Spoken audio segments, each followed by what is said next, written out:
remain standing for the scriptures of today. It's taken from the book of Philippians, chapter 4, verses 10 to 23. But I rejoiced in the Lord greatly that now at last your care for me has flourished again. Though you surely did care, but you lacked opportunity. Not that I speak in regard to need, for I have learned in whatever state I am to be content. I know how to be abased, and I know how to abound. Everywhere and in all things I have learned both to be full and to be hungry, both to abound and to suffer need. I can do all things through Christ who strengthens me. Nevertheless, you have done well that you shared in my distress. Now you Philippians know also that in the beginning of the gospel, when I departed from Macedonia, no church shared with me concerning giving and receiving, but you only.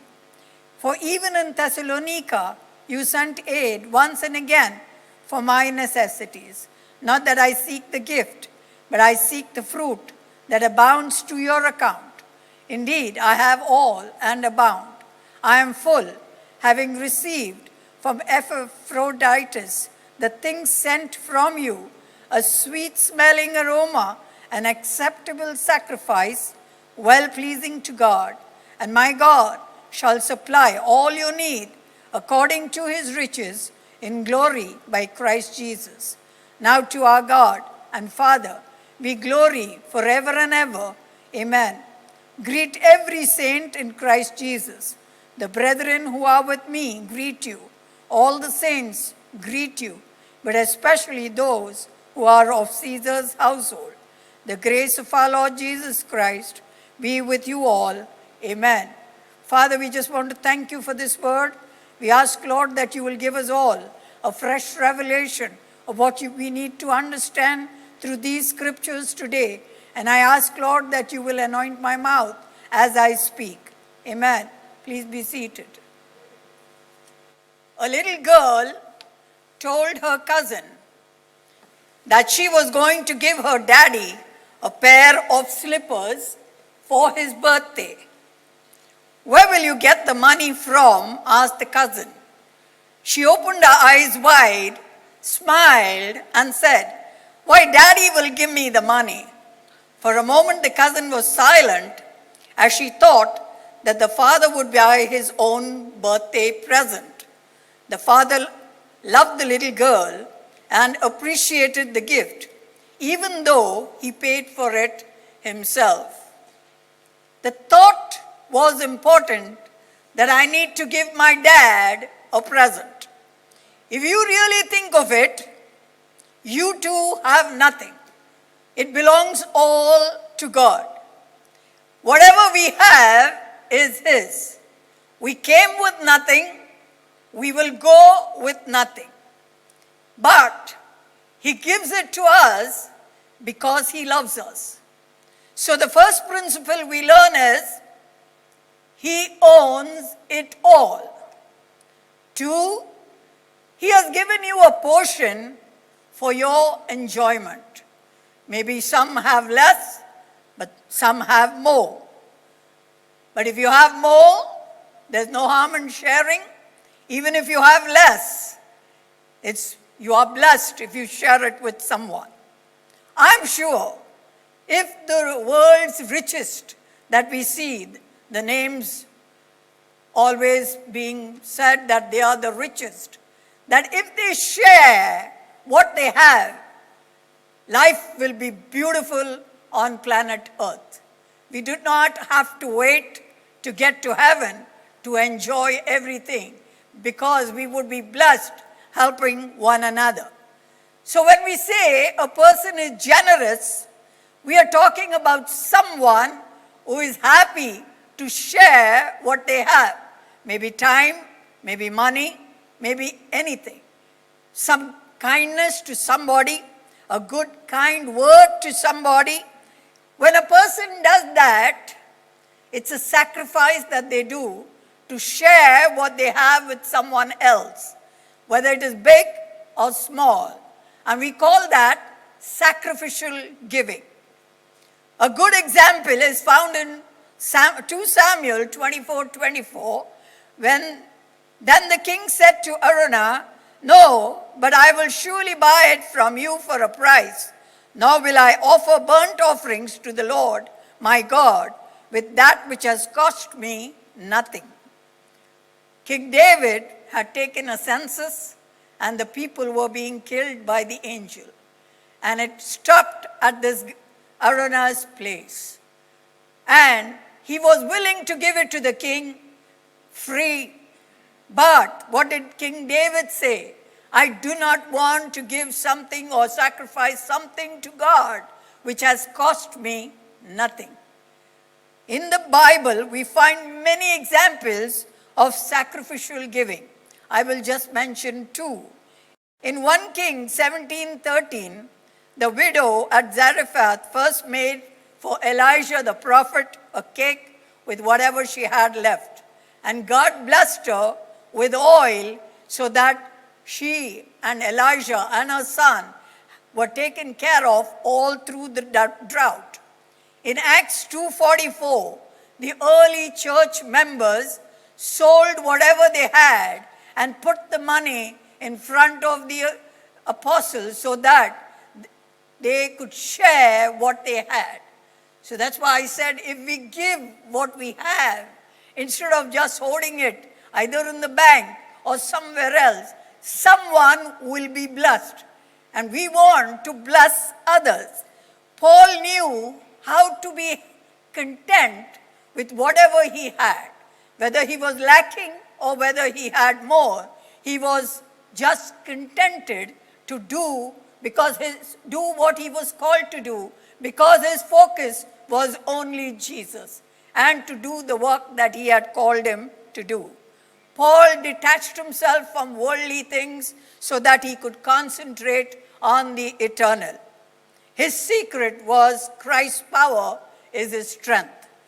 It is when we are weak that he shows himself strong. So I want to ask you today, are you content in any circumstance you face, or you are discontented because you don't think you have, or you keep thinking that you want more? When you see someone has, you think you need more. Learn to rely on Jesus. He is able to provide whatever you need. And that's why he says, "Seek first the kingdom of God and its righteousness. All this will be added unto you." You do not have to run behind it. It comes running behind you when you are focused on Jesus. How can you find true contentment? The answer lies is, you should know your perspective, know your priorities, and know who is the source of your power. If you know who is the source of your power, and that God is in control of everything, you will not worry about the circumstances, because you know he is in control and he is able to provide. Amen? He is able to give it to you. You do not have to do anything. You just relax, because you know, even if you're going through a storm, he has not left you. He has not forsaken you. His promises are A and amen. Now we are told that the Philippians were generous in their giving. That means they were making sacrifices to take care of Paul. He is doing kingdom business, and therefore it becomes our business to take care of people who are doing kingdom business. So the Philippians are people who are making huge sacrifices. So what happens when we give sacrificially? It does three things. First, giving sacrificially makes fruit abound to your account in heaven. Verses 15 to 17 says, so Paul writes, "Moreover, as you Philippians know, in the early days of your acquaintance with the gospel, when I set out from Macedonia, not one church shared with me in the matter of giving and receiving, except you only. For even when I was in Thessalonica, You sent me aid again and again when I was in need. Not that I am looking for a gift, but I am looking for what may be credited to your account. Now, why do you think that the others were not giving Paul? If you remember, he was once persecuting the Christian, and now he has changed. So, people love to gossip. They don't love to see what's happening. Somebody is being saved. Somebody is being led to Christ.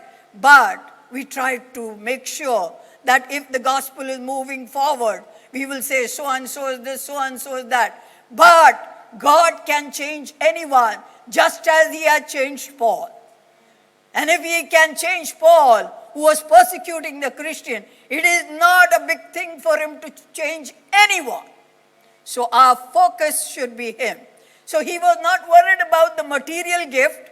More than that, he was happy that it was being put into their spiritual account. The principle that we have is those who give generously will be blessed. It's taught again and again in the scriptures. Look at what Proverbs 19:17 says. One who is gracious to a poor man lends to the Lord, and he will repay him for his good deed. You may be doing it for someone, but God keeps record of that. Proverbs 22:9 says, he who is generous will be blessed.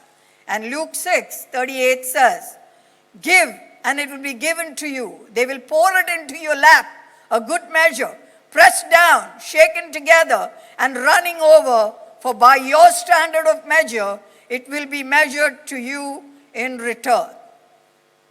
Have you thought about a farmer? He knows what is sowing and what is reaping.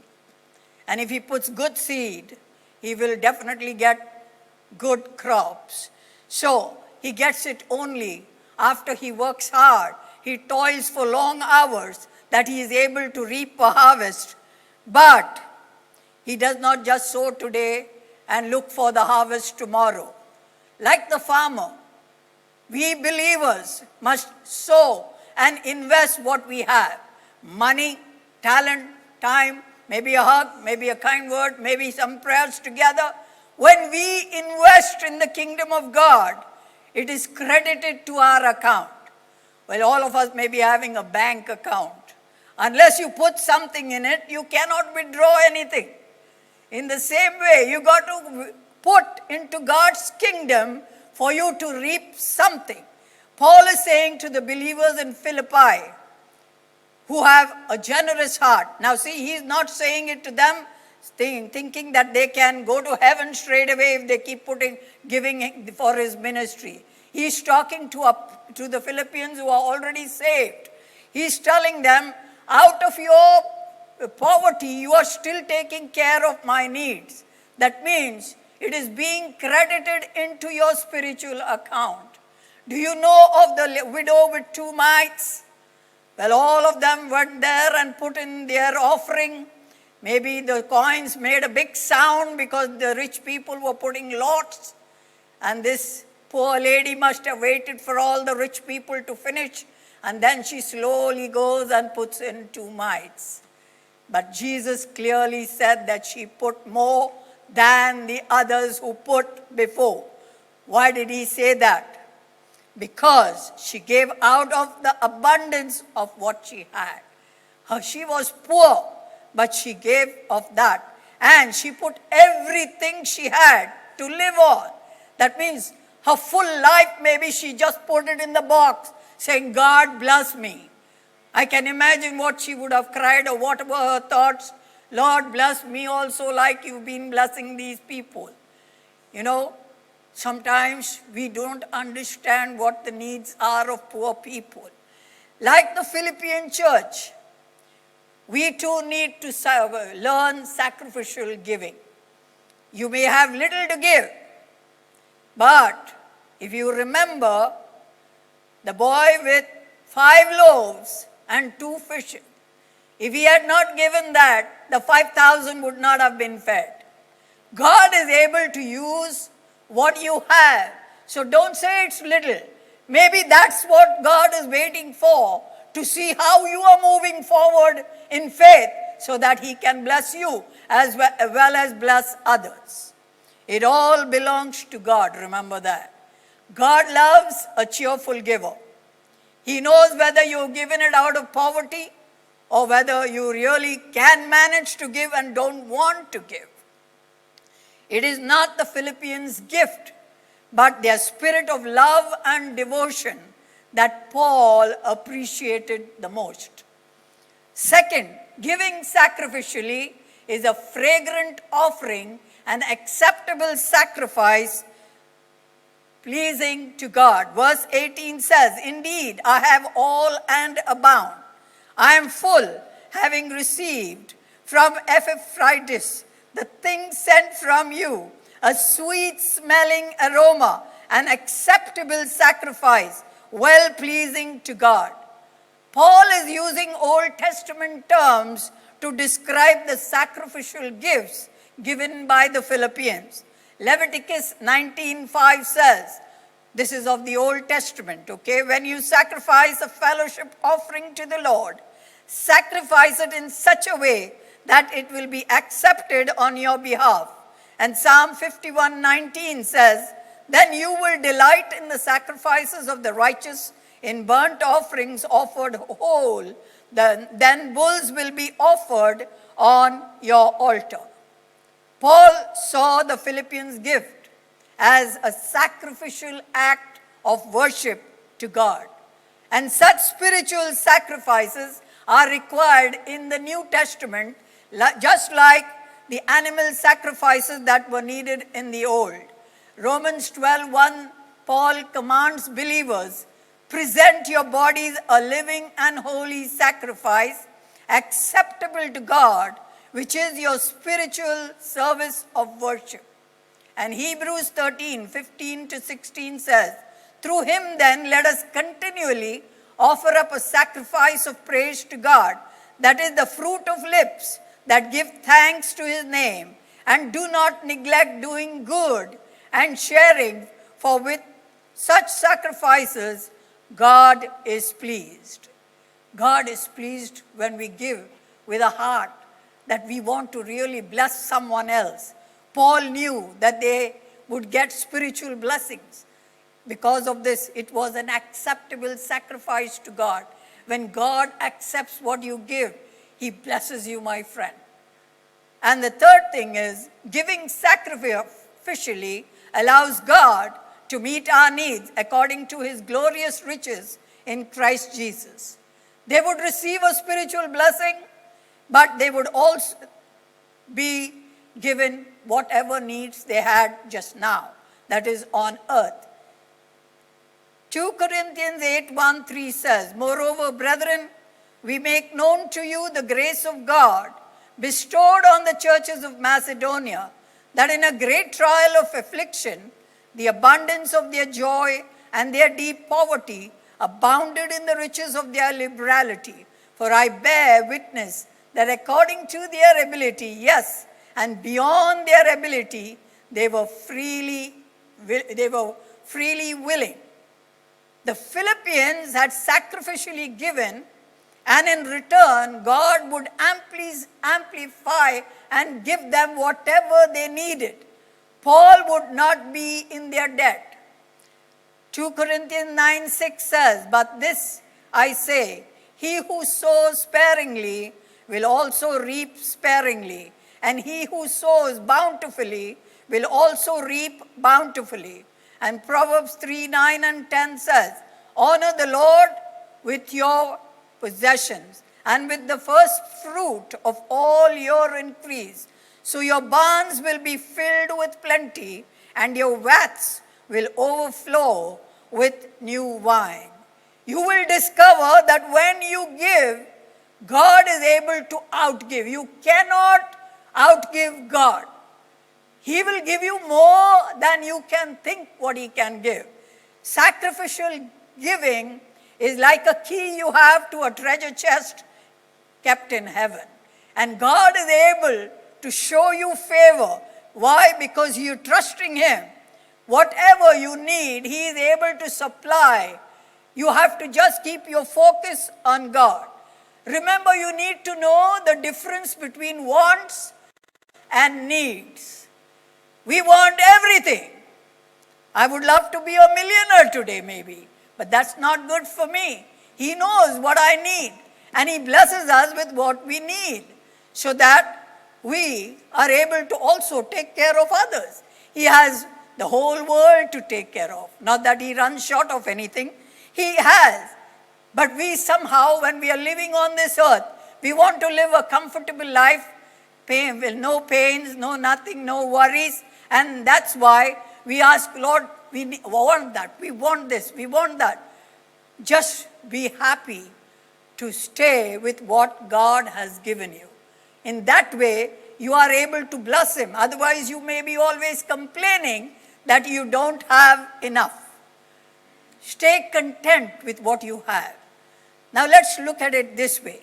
Psalm 50:10 says, "For every beast of the forest is mine, and the cattle on 1,000 hills." So, everything belongs to God, and everything we have is His. I want you to listen to this carefully. So, He has given you something, and it is seed in your hand. He has blessed you with something. You are holding it. It's seed.